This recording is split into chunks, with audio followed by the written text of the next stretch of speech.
కన్యా రాశి ఈ యొక్క నవంబర్ నెల చివరి వారం ఏ విధంగా ఉంది అనుకునేటువంటి విషయాన్ని చూసుకుంటే, నూతన కార్యక్రమాలు ప్రారంభించి సకాలంలో పూర్తి చేసుకునేటువంటి పరిస్థితి గోచరిస్తుంది. సమాజంలో ప్రముఖుల నుండి విశేషమైనటువంటి ఆదరణ లభిస్తుంది.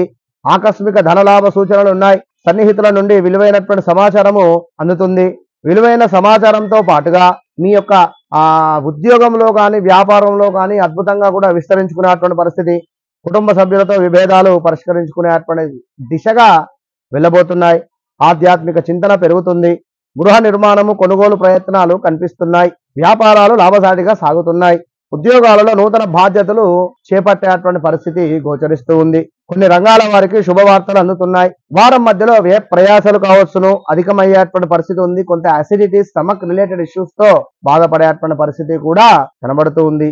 కుటుంబ వాతావరణం గందరగోళంగా ఉంటుంది. కొంత ఆదిత్య హృదయము పారాయణం చేయడం వల్ల తప్పకుండా కూడా శుభ ఫలితాలు అయితే గోచరిస్తున్నాయి. కనుక కన్యా రాశి వారు ఖచ్చితంగా కూడా మీరు ఈ వారము అనుకున్న పనులకు అనుకున్నటువంటి విధంగా శుభంగా గోచరిస్తుంది అనేటువంటి విషయాన్ని గమనించుకోండి. ఖచ్చితంగా ఆదిత్య హృదయము లేదా లక్ష్మీ నారసింహ స్వామికి సంబంధించినటువంటి కరావలంబ స్తోత్రాన్ని చదవడం వల్ల శుభం.